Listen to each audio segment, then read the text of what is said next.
जय राधा माधव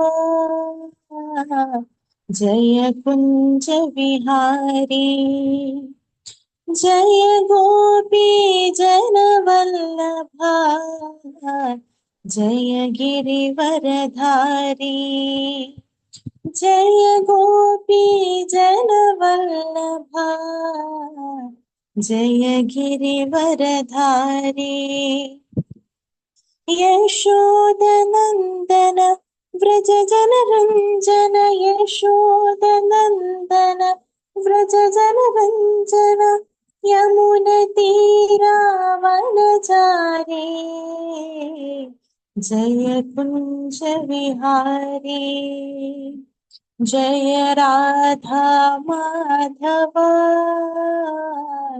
जय कुञ्ज विहारी जय राधा माधव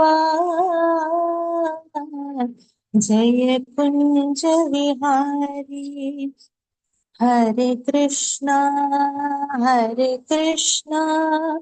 कृष्ण कृष्णा हरे हरे हरे राम राम राम हरे हरे। ओम नमो भगवते वासुदेवाय। ओम नमो भगवते वासुदेवाय। ओम नमो भगवते वासुदेवाय। नारायणं नमस्कृत्य नरं चैव नरोत्तमं देवीं सरस्वतीं व्यासं ततो जयमुदीरयेत्। नष्टप्रायेषु भद्रेषु नित्यं भागवत सेवया भगवतेरुत्तमश्लोके भक्तिर्भवति नैष्टिकी। मूकं करोति वाचालं पङ्गुं लङ्घयति गिरिं यत्कृपातमहं वन्दे श्रीगुरुं दीनतारिणं श्रीपरमानन्दमाधवं श्रीचैतन्यमीश्वरम्। हे कृष्णा करुणा सिन्धो दीनबन्धो जगत्पते गोपेश गोपिका कान्त राधाकान्त नमोऽस्तुते। तप्त काञ्चन गौराङ्गी राधे वृन्दावनेश्वरी वृषभानुसुते देवी प्रणमामि हरिप्रिये। जय श्रीकृष्ण चैतन्य प्रभो नित्यानन्द श्री अद्वैत गदाधर श्रीवासादि गौरभक्तवृन्द। हरे कृष्णा कृष्ण कृष्णा हरे हरे हरे राम राम राम हरे हरे। हरे कृष्णा कृष्ण कृष्णा हरे हरे हरे राम राम राम हरे हरे। हरे कृष्णा कृष्ण कृष्णा हरे हरे हरे राम राम राम हरे हरे। ഹരേ കൃഷ്ണ. എല്ലാവർക്കും എൻ്റെ വിനീതമായ പ്രണാമം. ഇന്ന് തൊട്ട് നമ്മൾ ഗർഗ സംഹിത ഓരോ ചാപ്റ്ററായിട്ട് നമ്മൾ പഠിക്കാൻ പോവാണ്. ഇപ്പോ ഇന്നലെ പൈതൽ പ്രഭു വിളിച്ചേതായാലും എനിക്കിത് പറയാൻ പറ്റി. എന്താന്ന് വെച്ചാൽ എനിക്ക് പറയണമെന്നുണ്ടായിരുന്നു, പക്ഷേ അതിനുള്ളൊരു സാഹചര്യം ഒന്നും കിട്ടിയില്ല. അപ്പോ എപ്പോഴും എന്താണ്, നമുക്കെപ്പോഴും ഒരു ഒരാൾ പുഷ് ചെയ്താലാണ് നമുക്ക് ഭഗവാന്റെ അടുത്ത്, അല്ലെങ്കിൽ ഒരു ഗുരു അല്ലെങ്കിൽ ഒരാൾ നമ്മളെപ്പോഴും ഗൈഡ് ചെയ്യാനുണ്ടെങ്കിൽ നമുക്ക് എപ്പോഴും ഭഗവാന്റെ അടുത്ത് എത്താൻ പറ്റത്തുള്ളൂ. അപ്പൊ അതുപോലെ ഇന്നലെ പ്രഭു പറഞ്ഞപ്പോഴത്തേക്കും അതെന്നെ എന്താണ് പുഷ് ചെയ്തു. അങ്ങനെ നമ്മളിപ്പം ഗർഗസംഹിത സ്റ്റാർട്ട് ചെയ്യാൻ പോവാണ്. അപ്പോ എല്ലാവരും എന്തെങ്കിലും ഞാൻ പറയുന്ന മനസ്സിലാവുന്നില്ല അല്ലെങ്കിൽ എന്തെങ്കിലും ഡൗട്ടോ മൈക്ക് തുറന്ന് ചോദിച്ചോ ഒരു കുഴപ്പമില്ല. എനിക്ക് അറിയാവുന്നതൊക്കെയാണെങ്കിൽ ഞാൻ പറഞ്ഞു തരുന്നതാണ്. ഇപ്പൊ ഓൾറെഡി നമ്മൾ ഗർഗസംഹിത ഓൾമോസ്റ്റ് കംപ്ലീറ്റ് ചെയ്തായിരുന്നു. അത് കഴിഞ്ഞിട്ടാണ് ഈ ഒരു ബ്രേക്ക് വന്ന് നമ്മൾ ഒന്നും കൂടി ഇത് സ്റ്റാർട്ട് ചെയ്യാൻ പോവാണ് ആദ്യം തൊട്ട്. അപ്പോ ഗർഗസംഹിത പറയുമ്പോഴത്തേക്കും സംഹിത എന്ന് വെച്ചാൽ എന്താണ്, അല്ലെങ്കിൽ ഗർഗ ആരാണ് എന്നുള്ളത് ഞാൻ ആദ്യം പറയാം. സംഹിത എന്ന് വെച്ചാൽ പറഞ്ഞു എന്നുള്ളതാണ്. ഇപ്പൊ ബ്രഹ്മസംഹിത എന്ന് പറയുമ്പോൾ എന്താണ്, ബ്രഹ്മാവ് പറഞ്ഞിട്ടുള്ള കാര്യമാണ് ബ്രഹ്മസംഹിത. അതുപോലെ ഗർഗ മഹർഷി പറഞ്ഞിട്ടുള്ളതാണ് ഗർഗസംഹിത. അപ്പൊ ഇത് ആരാണ് ഈ ഗർഗ മഹർഷി? ആർക്കെങ്കിലും അറിയാവോ? ഞാൻ ഇടയ്ക്ക് ചിലപ്പം ക്വസ്റ്റ്യൻ പോലൊക്കെ ചോദിച്ചേക്കാം. അപ്പൊ മൈക്ക് തുറന്ന് വരാൻ പറ്റുന്നവര് ആൻസർ ചെയ്യും. ഓക്കെ. ശ്രീകൃഷ്ണ ഭഗവാനെ പേരിട്ട ആളല്ലേ വിഷ്ണുവിന്റെയും ബലരാമന്റെ ഒക്കെ ഗുരു. അതെ അതെ അതെ. വിഷ്ണു. ഗർഗ മഹർഷി എന്ന് പറയുന്നത് ഭഗവാന് പേരിട്ട ആളാണ്. ഭഗവാന്റെ ജാതകം മുഴുവൻ എന്താണ് എഴുതി അത് ഫുള്ള് യശോദയ്ക്കും നന്ദബാബയ്ക്കും എല്ലാം പറഞ്ഞു കൊടുത്തിട്ടുള്ള ആളാണ്.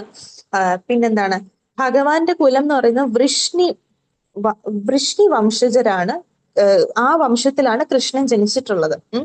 ആ വൃഷ്ണി വംശത്തിന്റെ കുലഗുരുവാണ് ഗർഗ മഹർഷി. അപ്പൊ ഈ കുലത്തിലുള്ള എന്ത് ഇതുപോലെ ഓസ്പീഷ്യസ് ആയിട്ടുള്ള കാര്യങ്ങൾ വന്നാലും ഗർഗ മഹർഷിയാണ് ഇവർ ആദ്യം വിളിക്കുന്നത്. അപ്പോ ഭഗവാൻ വൃഷ്ണി വംശജനായതുകൊണ്ട് ഭഗവാന്റെ നാമകരണം ചെയ്യുന്നത് ആ വംശത്തിന്റെ കുലഗുരുവാണ്. അതുകൊണ്ട് അപ്പൊ ഗർഗ മഹർഷിക്ക് ഭയങ്കര പ്രാധാന്യമാണുള്ളത്. എന്ന് വെച്ചാൽ ഭഗവാനെ കൂടുതൽ പേഴ്സണലായിട്ട് അറിയാവുന്ന ഒരാളാണ് ഗർഗ മഹർഷി. പിന്നെ ദേവകിയുടെയും വസുദേവരുടെയും കല്യാണം നടത്തി കൊടുക്കാൻ കാരണമായത് അങ്ങനെ കുറേ കാര്യങ്ങളിൽ ഗർഗ മഹർഷി ഉണ്ട്. അപ്പൊ നമുക്കറിയാം, അപ്പൊ നമുക്ക് മനസ്സിലായി കൃഷ്ണന്റെ കുലഗുരു, കൃഷ്ണന്റെ വൃഷ്ണി വംശജരുടെ കുലഗുരുവാണ് ഗർഗ മഹർഷി. അതുകൊണ്ട് വൃന്ദാവനത്തിൽ നടന്ന കാര്യങ്ങളെല്ലാം, അതായത് രാധാകൃഷ്ണന്മാരുടെ കാര്യങ്ങളെല്ലാം കൂടുതൽ അടുത്ത് കണ്ട് കേട്ട് ഒക്കെ അറിയാവുന്ന ഒരാളാണ് ഗർഗ മഹർഷി. അതുകൊണ്ട് ഈ ഗർഗ സംഹിതയിൽ നോക്കിക്കഴിഞ്ഞു കഴിഞ്ഞാൽ രാധയെ പറ്റി കൂടുതൽ, രാധാറാണിയെ പറ്റിയുള്ള എല്ലാ കാര്യങ്ങളും നമുക്ക് ഇതിനകത്ത് അറിയാൻ പറ്റും. ഈ ബുക്കിൽ മുഴുവനായിട്ട് രാധാപതിയായിട്ടുള്ള കൃഷ്ണനെയാണ് വർണ്ണിച്ചിട്ടുള്ളത്. രാധാപതിയായിട്ടുള്ള ഗോപാലകൃഷ്ണനെ എന്ന് വെച്ചാൽ ആ ശ്യാമസുന്ദര രൂപത്തിലുള്ള രാധാറാണിയുടെ പതിയായിട്ടുള്ള കൃഷ്ണനെയാണ് ഫുള്ള് വർണ്ണിച്ചിട്ടുള്ളത്. ഇപ്പൊ ഭാഗവതത്തിനകത്ത് നോക്കിക്കഴിഞ്ഞാൽ നമുക്ക് രാധയെ കുറിച്ച് അറിഞ്ഞുകൂടാ, അല്ലേ? പക്ഷെ ഇതിനകത്ത് രാധാറാണിയുടെയും കൃഷ്ണന്റെയും എല്ലാ ലീലകളെ പറ്റിയും ഒരു മാധുര്യം, അല്ലെങ്കിൽ നമുക്കിത് കേൾക്കുമ്പോൾ തന്നെ ഭക്തി ഓരോ ദിവസവും കൂടുന്തോറും വർദ്ധിക്കും എന്നാണ് പറയുന്നത്. എന്ന് വെച്ചാൽ നമുക്ക് കേട്ടാൽ അറിയാം, നമുക്ക് വീണ്ടും വീണ്ടും കേൾക്കാനുള്ള ഭയങ്കര ഒരു ത്വര ഇത് കേൾക്കുമ്പോൾ നമുക്കത് കിട്ടും. ഓക്കെ. അപ്പൊ നമ്മൾ തുടങ്ങുന്നതിന് മുമ്പ് ആദ്യം ഞാൻ പറയാൻ തുടങ്ങുന്നത് ഗർഗ സംഹിത മഹാത്മ്യം വെച്ചിട്ടാ തുടങ്ങുന്നത്. ഇതിനകത്ത് എങ്ങനാണ് ഗർഗ മഹർഷി ഇത് എഴുതാൻ, ആരാണ് ഗർഗ മഹർഷിയെ ഇത് എഴുതാൻ പ്രേരിപ്പിച്ചത്? ഇപ്പൊ പറഞ്ഞ പോലെ എന്ത് ചെയ്യണമെങ്കിലും ഒരാള് കാരണമായിട്ട് നിൽക്കും, അപ്പോഴാണ് അവർ സ്റ്റാർട്ട് ചെയ്യുന്നത് ഓരോ കാര്യങ്ങൾ ചെയ്യാനായിട്ട്. അതുപോലെ ഗർഗ മഹർഷിയെ ഒരാൾ പറഞ്ഞു നീ ഇത് എഴുതണം എന്ന് പറഞ്ഞപ്പോഴാണ് ഗർഗ മഹർഷി എഴുതാൻ തുടങ്ങിയത്. അങ്ങനെ ഇതാരുടെ അടുത്ത് പറഞ്ഞു, ഇതെങ്ങനെ ഗർഗ മഹർഷി ഇത് എഴുതാനുള്ള എന്തുകൊണ്ട് ഗർഗ മഹർഷി ഇത് എഴുതാൻ സ്റ്റാർട്ട് ചെയ്തു, ആദ്യമായിട്ട് ഇത് ആരാണ് പറഞ്ഞത് എന്നുള്ള കാര്യങ്ങളെല്ലാം നമുക്ക് ഇതിൽ നിന്ന് മനസ്സിലാകും. അപ്പൊ അതിൽ നിന്നാണ് ആദ്യം സ്റ്റാർട്ട് ചെയ്യുന്നത്. ഇപ്പൊ ഇന്ന് നമ്മൾ ഒരു ചാപ്റ്ററിലോട്ട് കടക്കുമല്ല, അതിനു മുമ്പ് നമ്മൾ അറിഞ്ഞിരിക്കേണ്ട കുറെ കാര്യങ്ങൾ പറഞ്ഞു തരാം. അപ്പോ നമ്മൾ എപ്പോഴും തുടങ്ങുമ്പോൾ ഗർഗ മഹർഷിയെ എപ്പോഴും സ്തുതിച്ചുകൊണ്ടാണ് തുടങ്ങുന്നത്. അപ്പൊ ഗർഗ മഹർഷി എന്ന് പറയുന്ന ആരാണ്? ശ്രീകൃഷ്ണന്റെ ആരാധ്യനും അല്ലെങ്കിൽ വൃഷ്ണി വംശത്തിന്റെ ആചാര്യനും ഒരു കവിയും അതിനുപരി സർവശ്രേഷ്ഠനായ മഹാത്മാവ് ആയിട്ടുള്ള ആ ഗർഗ മഹർഷിയെ ഞാൻ വീണ്ടും വീണ്ടും നമസ്കരിക്കുന്നു. അപ്പൊ ഇതിനകത്ത് കുറെ ക്യാരക്ടേഴ്സ് ഉണ്ട്. അപ്പൊ അതിനകത്ത് മനസ്സിലായിട്ടില്ലെങ്കിൽ ഒന്നും കൂടെ ചോദിച്ചോ, ഒരു കുഴപ്പമില്ല. അല്ലെങ്കിൽ നിങ്ങളുടെ ഒരു ബുക്കും പേപ്പറും ഉണ്ടെങ്കിൽ എഴുതി വെച്ചോ, അല്ലെങ്കിൽ ഭയങ്കര കൺഫ്യൂഷൻ ആയിരിക്കും. എന്ന് വെച്ചാൽ ഈ ഗർഗ സംഹിത മുഴുവൻ ഒരു കോൺവെർസേഷന്, രണ്ടുപേര് തമ്മിലുള്ള ഒരു സംവാദമാണ് ഇതിനകത്ത് പറയുന്നത്. ഒരാൾ ക്വസ്റ്റ്യൻ ചോദിക്കും, അതിനനുസരിച്ച് ഒരാൾ ആൻസർ പറയും. അങ്ങനത്തെ രീതിയിലാണ് ഈ ചാപ്റ്റർ ഈ ബുക്ക് ഫുൾ ഉള്ളത്. ഓക്കെ. അപ്പൊ ഈ രണ്ട് മഹർഷിമാരെ നിങ്ങൾ കാണുന്നുണ്ടല്ലോ, ഇതിനകത്ത് ഒരാള് ശൗനക മഹർഷിയും ഒരാള് സൂത മഹർഷിയുമാണ്. അപ്പൊ ഇതിനകത്ത് എന്റെ കർസർ പോകുന്ന കാണാൻ പറ്റുന്നുണ്ടോ? ഇല്ലല്ലേ? ഓക്കെ. എനിവേസ്, ഇതിനകത്ത് സൂത മഹർഷി ശൗനകന് പറഞ്ഞു കൊടുക്കുന്നതാണ്. ഡൗട്ട് ഇല്ലല്ലോ? എന്തെങ്കിലും ഡൗട്ട് ഉണ്ടെങ്കിൽ ചോദിക്കാം. അപ്പൊ നമ്മുടെ ശൗനക മഹർഷി ചോദിക്കാണ്, ഹേ ബ്രാഹ്മണ, അതായത് സൂത മഹർഷിയുടെ അടുത്ത് പറയാണ്, ഹേ ബ്രാഹ്മണ, അങ്ങയിൽ നിന്ന് കുറെ പുരാണങ്ങളുടെ മഹാത്മ്യം, അല്ലെങ്കിൽ കുറെ പുരാണങ്ങള്, മഹത്തരമായിട്ടുള്ള ഉത്തമമായിട്ടുള്ള പുരാണങ്ങൾ ഞാൻ കുറെ കേട്ടു. അപ്പൊ ഓരോ തവണയും ഇത് കേൾക്കുമ്പോ എന്റെ ആനന്ദം വർദ്ധിച്ചുകൊണ്ടിരിക്കുകയാണ്. ഇനി എനിക്ക് ഗർഗ മഹർഷി പറഞ്ഞിട്ടുള്ള ഗർഗ സംഹിതയുടെ മാഹാത്മ്യം, അതിന്റെ ആ ഒരു സാരം എനിക്ക് പറഞ്ഞു തരൂ. ഇത് കേൾക്കുന്നോണ്ടുള്ള മാഹാത്മ്യം എനിക്ക് അങ്ങ് പറഞ്ഞു തരാൻ പറയാണ്. എന്തുകൊണ്ടാ ശൗനകൻ ചോദിച്ചേ? എന്തുകൊണ്ടാന്ന് വെച്ചാൽ രാധാകൃഷ്ണന്മാരുടെ എല്ലാ വിധത്തിലുള്ള ലീലകളും വർണ്ണിച്ചിട്ടുള്ള ഈ ഗർഗ സംഹിത എനിക്ക് പറഞ്ഞു തരൂ എന്ന് പറയാണ്. അപ്പൊ സൂത മഹർഷി പറയാണ്, ശൗനകന്റെ അടുത്ത് പറയാണ്, ഞാൻ അങ്ങേക്ക് പറഞ്ഞു തരാം. ഇത് ശരിക്കും എനിക്ക് പറഞ്ഞു തന്നത്, അതായത് സൂത മഹർഷിക്ക് ഗർഗസംഹിത പറഞ്ഞു തന്നിട്ടുള്ളത് നാരദനാണ്. അപ്പൊ നാരദൻ പറഞ്ഞിട്ടുള്ള കാര്യങ്ങൾ ഞാൻ അങ്ങേക്ക് ഇന്ന് പറഞ്ഞു തരാം എന്ന് പറയാം. അപ്പൊ നാരദൻ എന്തുവാണ് ഇനിയും സൂത മഹർഷിക്ക് പറഞ്ഞു കൊടുത്തത് നമുക്ക് നോക്കാം. അപ്പൊ ഇത് നാരദ മുനി എവിടുന്നാണ് കേൾക്കുന്നതെന്ന് പറഞ്ഞു കഴിഞ്ഞാൽ, നമുക്ക് സമ്മോഹന തന്ത്രം എന്ന് പറയുന്ന ഒരു തന്ത്രമുണ്ട്. അതിനകത്ത് ശിവന്റെയും പാർവതിയുടെയും കോൺവെർസേഷൻ ആണ് നാരദ മഹർഷി സൂത മഹർഷിക്ക് പറഞ്ഞു കൊടുക്കുന്നത്. ഡൗട്ട് ഉണ്ടോ? ഓക്കെ. അപ്പോ മഹാദേവൻ ഓൾറെഡി പാർവതി ദേവിക്ക് ഇത് പറഞ്ഞു കൊടുത്തിട്ടുണ്ട്. ആ മഹാദേവൻ പാർവതി ദേവിക്ക് പറഞ്ഞു കൊടുത്തിട്ടുള്ളത് സമ്മോഹന തന്ത്രത്തില് ഉണ്ട്. അതാണ് നാരദ മഹർഷി സൂത മഹർഷിക്ക് പറഞ്ഞു കൊടുക്കുന്നത്. ഇപ്പം അത് സൂത മഹർഷി ശൗനക മഹർഷിക്ക് പറഞ്ഞു കൊടുക്കുന്നു. ഓക്കെ. അപ്പൊ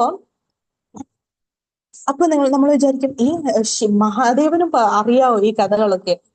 മഹാദേവനാണ് ഒരുവിധം മഹാദേവൻ നമുക്കറിയാം ഭഗവാന്റെ വലിയൊരു ഭക്തനാണ്. ഭഗവാൻ മഹാദേവന്റെ വലിയൊരു ഭക്തനാണ്. അപ്പൊ ഇവർ രണ്ടുപേരും നമ്മൾ വേറെ ഡിഫറെന്റ് ആയിട്ട് കാണുന്നത് സത്യം പറഞ്ഞാൽ തെറ്റാണ്. ഓക്കെ. അപ്പോ ഞാനത് പറയാം. അപ്പൊ നമുക്കറിയാം സൂത മഹർഷിക്ക് നാരദ മഹർഷിയാണ് പറഞ്ഞു കൊടുത്തത്. നാരദ മഹർഷിക്ക് എവിടുന്നാ കിട്ടിയത്? ശിവന്റെയും പാർവതിയുടെയും കോൺവെർസേഷൻ അവർ കേട്ടിട്ടാണ് നാരദ മഹർഷിക്ക് ഈ കാര്യം പിടികിട്ടിയത്. അപ്പോ ഒരു ദിവസം കൈലാശ പർവ്വതത്തില് മഹാദേവൻ ഇരുന്ന് ധ്യാനിക്കുക. അപ്പൊ ഇത് പറയുന്നതെല്ലാം ഉണ്ടല്ലോ, നിങ്ങൾ ഫുൾ ഇമാജിൻ ചെയ്തെടുക്കണേ. എല്ലാം പറയുന്നത് ഫുള്ള് നമ്മുടെ മനസ്സിൽ ഒരു ഇമാജിനേഷൻ പോലെ ഈ ഫോട്ടോ ഒക്കെ വെച്ച് ഫുൾ ഇമാജിൻ ചെയ്തെടുത്തു കഴിഞ്ഞാൽ നമുക്ക് നല്ല രസമായിരിക്കും കേൾക്കാൻ. ഓക്കെ. അപ്പോ ഞാൻ തുടങ്ങാൻ പോവാം. ഹരേ കൃഷ്ണ.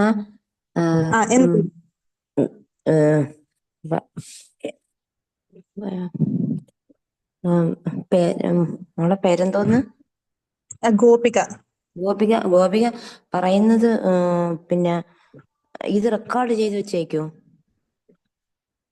പ്രഭു റെക്കോർഡ് ചെയ്യുന്നുണ്ട് മാതാജി. ശരി. കൃഷ്ണ.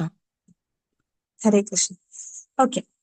അപ്പോ കൈലാസ പർവ്വതത്തില് അളകാനന്ദ അല്ലെ, അളകാനന്ദ എന്ന് പറയുന്ന ഒരു വാലി ഉണ്ട്. വാലിക്ക് എന്തുവാ മലയാളത്തിൽ പറയുന്നത് എനിക്ക് ഓർമ്മയില്ല. വാലി ഉണ്ട്. അവിടെ കൂടെ എപ്പോഴും ഒരു പുഴയൊക്കെ ഒഴുകുന്നുണ്ട്.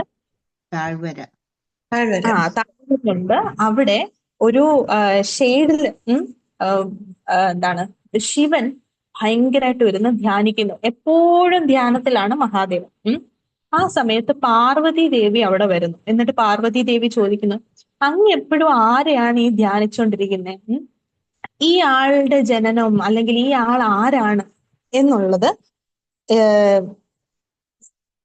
നമ്മുടെ പാർവതി ദേവി ചോദിക്കുകയാണ്. എന്നിട്ട് പറഞ്ഞു, ഈ ആളുടെ ജനനം എനിക്ക് പറഞ്ഞു തരൂ, ഈ ആളെ പറ്റിയുള്ള സ്റ്റോറി എനിക്ക് മുഴുവൻ പറഞ്ഞു തരൂ എന്ന് പറഞ്ഞു കൊടുക്കുകയാണ്. അപ്പൊ ശിവൻ പറഞ്ഞു, ഞാന് കൃഷ്ണനെ പറ്റിയാണ് എപ്പോഴും ആലോചിച്ചുകൊണ്ടിരിക്കുന്നത്. ആ പരമപുരുഷനായിട്ടുള്ള, ആ പരമാത്മാവായിട്ടുള്ള, അനേക കോടി ബ്രഹ്മാണ്ടത്തിന്റെയും നാഥനായിട്ടുള്ള ആ ശ്രീകൃഷ്ണനെയാണ് ഞാൻ എപ്പോഴും ധ്യാനിച്ചുകൊണ്ടിരിക്കുന്നത് എന്ന് പറയാണ്.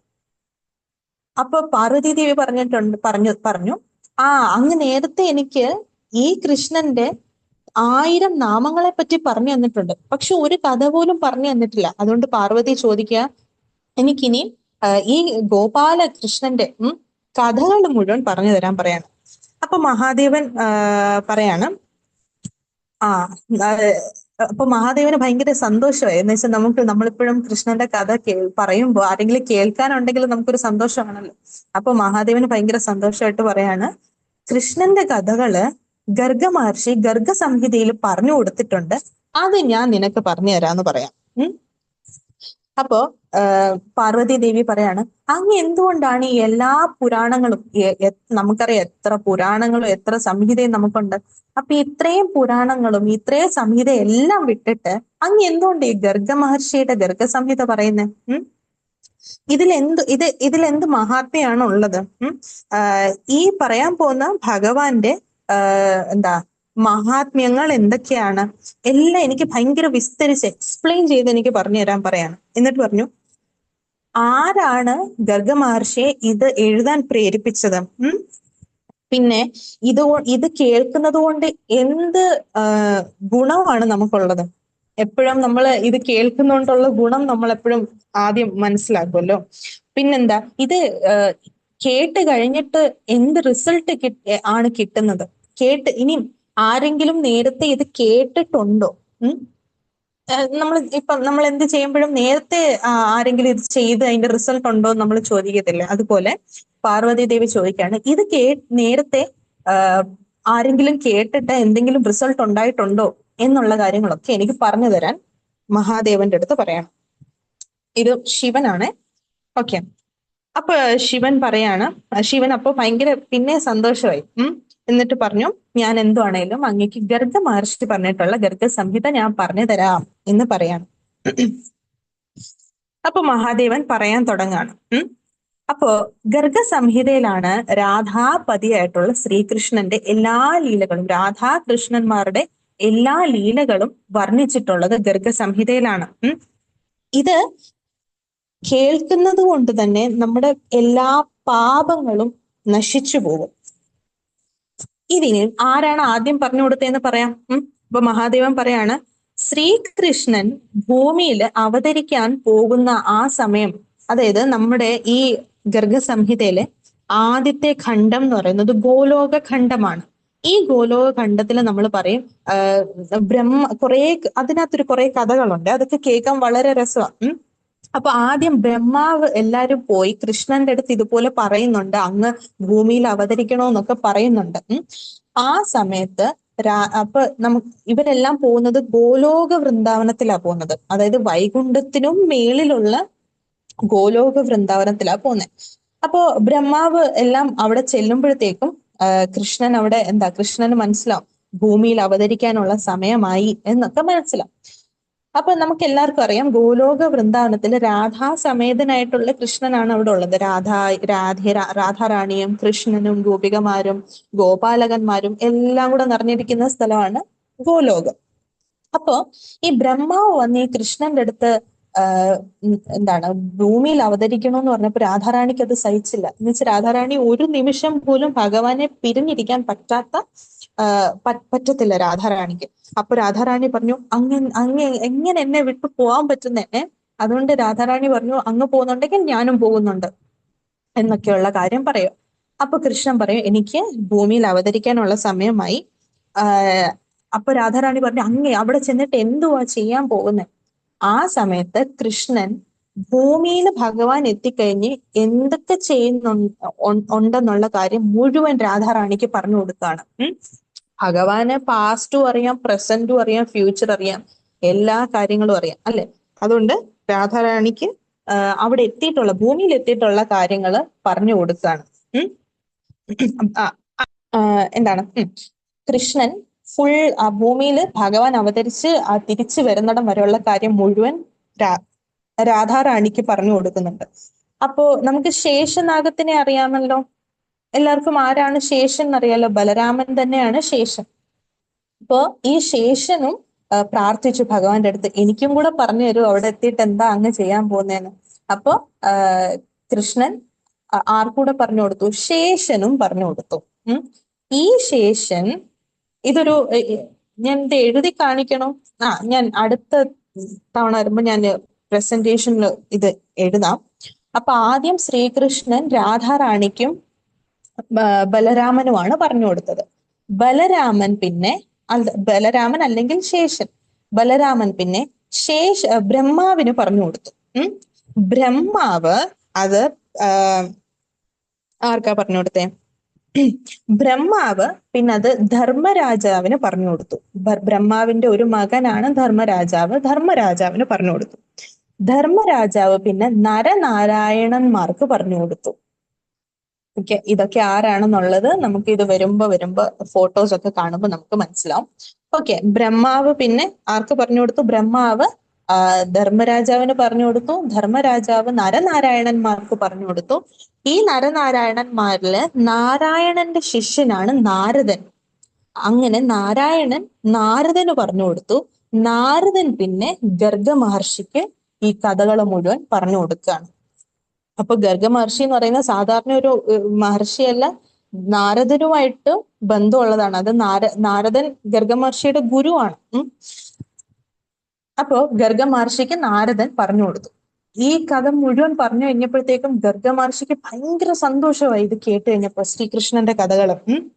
എന്നിട്ട് നാരദ മഹർഷി പറഞ്ഞു, ഗർഗ മഹർഷിയുടെ അടുത്ത് പറഞ്ഞു, ഞാനിപ്പം ഈ പറഞ്ഞ കാര്യങ്ങളൊക്കെ ഒരു ചുരുക്കിയാണ് അങ്ങേക്ക് പറഞ്ഞു തന്നിട്ടുള്ളത്. അതുകൊണ്ട് അങ്ങ് എന്ത് ചെയ്യണമെന്ന് വെച്ചാൽ ഇതില് ധ്യാനിക്കണം. ഈ പറഞ്ഞ കാര്യങ്ങൾ ഓരോന്നും ധ്യാനിക്കുമ്പോഴത്തേക്കും അങ്ങക്ക് കൂടുതൽ എന്താണ് വിശദമായിട്ട് അങ്ങക്ക് മനസ്സിൽ തന്നെ ഇത് വരും. അത് അങ്ങ് ഗർഗസംഹിത എന്ന് പറയുന്ന ഒരു ബുക്കായിട്ട് അങ്ങ് എഴുതണം എന്ന് പറയാണ്. മനസ്സിലായോ? അപ്പൊ നാരദ മഹർഷി ചെറിയൊരു രീതി, ഫുള്ളൊന്ന് പെട്ടെന്നൊക്കെയാണ്, ഒരു കൺസൈസ് രൂപത്തിലാണ് ഗർഗ മഹർഷിക്ക് പറഞ്ഞത്. ഗർഗ മഹർഷിയുടെ അടുത്ത് എന്നിട്ട് പറഞ്ഞു, അങ്ങിത് എഴുതണം. ഗർഗസംഹിത എന്ന് പറയുന്ന ഒരു സംഹിതയായിട്ട് അങ്ങിത് എഴുതണം. അതിനുവേണ്ടി അങ്ങ് പോയി ധ്യാനിച്ച് അത് കൂടുതൽ അതില് ഡിസ്ക്രിപ്ഷൻ എല്ലാം മനസ്സിലാക്കി അത് എഴുതണം എന്ന് പറയാണ്. അപ്പൊ ഇതെല്ലാം കേട്ട് കഴിഞ്ഞപ്പോ ഗർഗ മഹർഷിക്ക് ഭയങ്കര സന്തോഷമായി. പക്ഷെ ഗർഗ മഹർഷി എന്നിട്ട് ചിരിച്ചിട്ട് പറഞ്ഞു, അങ്ങ് പറഞ്ഞിട്ടുള്ള കാര്യം ഇച്ചിരി ബുദ്ധിമുട്ടുള്ളതാണ്. എന്ന് വെച്ചാൽ ഇത്രയും പറഞ്ഞ കാര്യങ്ങൾ എഴുതണമല്ലോ, ബുദ്ധിമുട്ടുള്ള കാര്യമാണ്. പക്ഷെ എന്നാലും അങ്ങ് പറഞ്ഞതുകൊണ്ട്, അങ്ങയുടെ അനുഗ്രഹം ഉള്ളതുകൊണ്ട് എനിക്ക് എന്തുവാണെങ്കിലും ഇത് എഴുതി കംപ്ലീറ്റ് ചെയ്യാൻ പറ്റും. അതുകൊണ്ട് ഞാനത് ചെയ്യാമെന്ന് പറയാം. അപ്പൊ ഇത് കേട്ടപ്പോ നാരദ മഹർഷിക്ക് അതിൽ സന്തോഷമായി. എന്നിട്ട് നാരദ മഹർഷി പറഞ്ഞു, ഇത് വൈഷ്ണവർക്ക് ഭയങ്കര പ്രിയപ്പെട്ടതായിട്ടുള്ള കഥകളാണ്. അതുകൊണ്ട് അങ്ങ് ഇത് ഇലാബറേറ്റ് ആയിട്ട് ഭയങ്കര ഇച്ചിരിയും കൂടെ എക്സ്പ്ലെയിൻ ചെയ്ത് ഇത് മുഴുവൻ എഴുതണം എന്ന് പറയാണ്. എന്നിട്ട് ഇത് ആരൊക്കെ കേൾക്കുന്നുവോ അനുദിനം ഓരോ ദിവസം കൂടുന്തോറും ആ ആളുടെ ഭക്തി കൂടി കൂടി കൂടി വരും. അതിലൊരു സംശയവുമില്ല. ഇത് എല്ലാ ശാസ്ത്രങ്ങളിലും ഭയങ്കര സ്പെഷ്യൽ ആയിട്ടുള്ള, ഭയങ്കര ഉത്തമമായിട്ടുള്ള ശാസ്ത്രമാണ്. അതുകൊണ്ട് അങ്ങ് ഇത് എന്തുവാണെങ്കിലും എഴുതണം എന്ന് പറയാണ്. ഇത് വായിക്കും തോറും അല്ലെങ്കിൽ കേൾക്കും തോറും കൃഷ്ണഭക്തി കൂടി വരികയാണ്. അപ്പൊ അങ്ങ് എന്തുവാണെങ്കിലും ഈ ഗർഗസംഹിത എഴുതാൻ തുടങ്ങിക്കോ. ഞാൻ എന്തുവാണെങ്കിലും അപ്പൊ നാരദ മഹർഷി എന്താണ്? നാരദ മഹർഷി ഓൾറെഡി വ്യാസന് ശ്രീമദ് ഭാഗവതം എഴുതണമെന്ന് പറഞ്ഞിട്ടാണ് വന്നേക്കുന്നത്. അപ്പൊ വ്യാസൻ ഇപ്പം ശ്രീമദ് ഭാഗവതം എഴുതിക്കൊണ്ടിരിക്കുകയാണ്. അതേസമയം തന്നെ നാരദ മഹർഷി മുനിയുടെ അടുത്തും ഗർഗസംഹിത എഴുതാൻ പറഞ്ഞിട്ട് നാരദ മഹർഷി വേറൊരാളെ കാണാൻ പോവുകയാണ്. ഓക്കെ, ഡൗട്ട് ഉണ്ടോ? ഞാൻ മനസ്സിലായെന്ന് വിചാരിക്കുന്നു. ഓക്കെ, അപ്പൊ നാരദ മഹർഷി ഇനി ആരെയാണ് കാണാൻ പോകുന്നതെന്ന് വെച്ചാൽ ഒരു രാജാവിനെയാണ് കാണാൻ പോകുന്നത്. ഈ രാജാവ് എന്ന് പറയുന്നത്, രാജാവിന്റെ പേരാണ് ബഹുളാശ്വ മഹാരാജാവ്. ഓക്കെ, കുറെ ഇനിയും ഇതിൽ കുറെ വരും. അപ്പൊ നിങ്ങൾക്ക് ഫെമിലിയർ ആവുന്നത്. അപ്പോ നാരദ മഹർഷി എന്തുവാ പറഞ്ഞേ? അവസാനം പോകുന്നത് എന്ത് പറഞ്ഞിട്ടാണ്? നാരദ മഹർഷി പറഞ്ഞു, ശ്രീമദ് ഭാഗവതം എഴുതി തീരുന്നിടം വരെ ഞാൻ ബഹുളാശ്വ മഹാരാജാവിന്റെ അടുത്ത്, അങ്ങയുടെ അടുത്ത്, ഇപ്പൊ ഗർഗ മഹർഷിയുടെ അടുത്ത് പറഞ്ഞിട്ടുള്ള ഈ ഗർഗ സംഹിതയിൽ വരാൻ പോകുന്ന കാര്യങ്ങൾ ഞാൻ ബഹുളാശ്വ മഹാരാജാവിന് പറഞ്ഞു കൊടുക്കാൻ പോവാണ്. അപ്പൊ ആ സമയം കൊണ്ട് അങ്ങ് ഈ ഗർഗ സംഹിത എഴുതാൻ പറയാണ്. അങ്ങനെ ഗർഗ മഹർഷി എന്ത് ചെയ്യാണ്? എന്നിട്ട് നാരദ മഹർഷി പറയുന്നുണ്ട്, അങ്ങ് എഴുതാൻ പോകുന്നത് നാരദനും ബഹുളാശ മഹാരാജാവും തമ്മിലുള്ള ഒരു കോൺവെർസേഷൻ പോലെ വേണം ഈ സംഹിത എഴുതാനായിട്ട് എന്ന് പറഞ്ഞ് നാരദ മഹർഷി പോകും. എന്നിട്ട് എന്താണ്, ഗർഗ മഹർഷി അപ്പൊ ഭയങ്കര സന്തോഷത്തോടെ ഗർഗാചലം എന്ന് പറയുന്ന സ്ഥലത്തേക്ക്, ഗർഗാചലം എന്ന് പറയുന്നത് ഗർഗ മഹർഷി താമസിക്കുന്ന സ്ഥലമാണ് ഗർഗാചലം, അവിടെ പോയി ധ്യാനിച്ച് എന്താണ് ഗർഗ സംഹിത എഴുതാൻ സ്റ്റാർട്ട് ചെയ്യുകയാണ്. അപ്പൊ ഇത് കഴിഞ്ഞിട്ട് ഒരു കഥയും കൂടെ ഉണ്ട്, പക്ഷെ നമുക്ക് സമയമില്ല. അപ്പൊ ഇത്രയും വെച്ച് ഞാൻ ഇവിടെ നിർത്തുകയാണ്. ഹരേ കൃഷ്ണ. ഹരേ കൃഷ്ണ മാതാജി, പ്രണാമം. ഹരേ കൃഷ്ണ. മാതാജി, ഞാൻ ആദ്യമായിട്ട് ഇന്നിപ്പോ ഇത് കേൾക്കണത്. എല്ലാ ദിവസവും ഉണ്ടോ മാതാജി ഇത് ഗർഗ ഭാഗവതം? ശനിയാഴ്ച മാത്രമായിരിക്കും മാതാജി. പ്രഭു. ഹരേ കൃഷ്ണ. എല്ലാവരും